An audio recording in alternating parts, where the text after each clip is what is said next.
दोस्तों, इन दिनों मुख्तलिफ ज़राए से खबरें आ रही हैं कि पाक फ़िज़ाइया चीन से तकरीबन 36 या 40 J-10 तैयारे हासिल करने वाली है।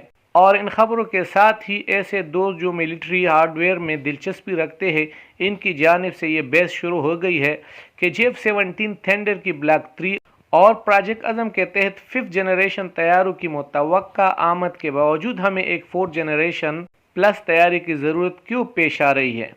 इन सतूर में हम इसी सवाल का जवाब तलाश करने की कोशिश करते हैं। दोस्तों, J-10 तैयारा क्या है और कैसा है, इसकी तफसील तो आपको किसी भी मुस्तनद वेबसाइट से हासिल हो सकती है, इसलिए हम सिर्फ इस नुक्ते पर तवज्जो मरकूज रखेंगे कि F-16 ब्लॉक 52 की मौजूदगी F-17 थंडर ब्लॉक 3 की मुतवक्का आमद के बावजूद पाक फ़िज़ाइया J-10 में दिलचस्पी क्यों रखती है। सबसे पहले तो ये जान लीजिए कि किसी भी मुल्क की मिलिट्री हार्डवेयर के मुतालिक बहुत से हक़ाइक़ क्लासिफाइड होते हैं और इसकी 100% मालूमात किसी भी मिलिट्री मैगज़ीन या वेबसाइट की दस्तरस में नहीं होती। लिहाजा इन्हीं उमूर या मालूमात पर बात की जा सकती है जो किसी न किसी तरह पब्लिक हो जाती है। पाक फ़िज़ाइया का फ़िलवक्त सबसे काबिल एतमाद और फ्रंट लाइन तैयारा F-16 है, जो 9000 किलोग्राम वज़न के साथ मीडियम वेट मल्टी रोल तैयारों में शुमार किया जाता है, जबकि F-17 थंडर 6500 किलोग्राम वज़न के साथ light weight multi role class में आता है और इसलिए 9000 किलोग्राम वाले J-10 तैयारों का दुरुस्त मुवाजना F-16 और फ्रेंच राफाल तैयारों के साथ किया जाना चाहिए, न कि F-17 थंडर के साथ। तैयारों के अपने वज़न और इंजन के पावर का बराह रास्त ताल्लुक इनकी हथियार ले जाने की सलाहियत से होता है। F-17 का अपना वज़न 6500 किलोग्राम है और इस पर ज़्यादा से ज़्यादा 3000 किलोग्राम के हथियार नस्ब किए जा सकते हैं। F-16 का वज़न 8500 से 9000 किलोग्राम है और ये ज़्यादा से ज़्यादा 7500 किलोग्राम के हथियार उठा सकता है। J-10 का वज़न 9000 किलोग्राम है, साथ ये भी ज़्यादा से ज़्यादा 7000 किलोग्राम के हथियार ले जा सकता है।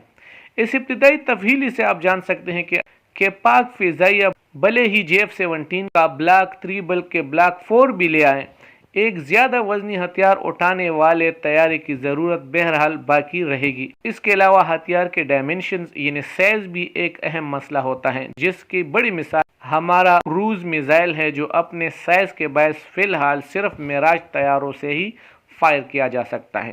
इस मिसाइल को F-17 थंडर पर नस्ब नहीं किया जा सकता। इस मिसाइल का वज़न तो महज 1100 किलोग्राम है, लेकिन इस तकरीबन 5 मीटर की लंबाई इस बात की इजाज़त नहीं देती कि इसे F-17 थंडर के सेंटर लाइन हार्ड पॉइंट पर नस्ब किया जा सके, क्योंकि टेक ऑफ या लैंडिंग के वक्त ये मिसाइल थंडर के फ्यूज़लेज से नीचे होने के बायस ज़मीन से टकराएगा। इस मिसाइल को F-16 पर नस्ब नहीं किया जा सकता, क्योंकि F-16 के तमाम बरकी निज़ाम एवियानिक्स अमरीकी साख्ता हैं, जो इस रात के साथ कंपेटेबल नहीं। इन मिसाइलों और मुस्तकबिल में इससे भी बड़े और जदीद मिसाइलों के लिए हमें कम अज़ कम एक मीडियम वेट तैयारी की ज़रूरत है। दूसरी बड़ी ज़रूरत जिसके बायस पाक फ़िज़ाइया J-10 में दिलचस्पी रखती है, वो भारतीय फ़िज़ाइया में राफ़ेल तैयारों की शमूलियत है। राफ़ाल के मुकाबले में पाक फ़िज़ाइया के ब्लॉक 52 F-16 तैयारों में निस्बतन पुराना प्लस डेवलपर रेडार नस्ब है, जबकि इंफ्रारेड सर्च ट्रैकिंग सिस्टम है ही नहीं। इस सूरत में राफ़ाल तैयारों के रेडार F-16 को पहले तलाश और हिट कर सकते हैं, और इससे भी ज़्यादा परेशानी की बात यह है कि राफ़ाल अपने रेडार ऑफ रख कर infrared search and tracking system से भी हमारे तैयारों को तलाश करके हिट कर सकती है, जबकि हमारे तैयारे इस सूरत में बिल्कुल अंधे और बहरे होंगे। F-16 के लिए IRST अमेरिका पाकिस्तान को फराहम नहीं करेगा, जबकि F-17 का नया रेडार और IRST अभी डेवलपमेंट के मरहले में है। इन दोनों मसाइल का हल J-10 के जदीद तरीन CE मॉडल में मौजूद है, जिसमें जदीद AESA रेडार भी मौजूद है और IRST भी, जिसकी मदद से राफ़ेल की मुमकिन बरतरी को बखूबी काउंटर किया जा सकता है।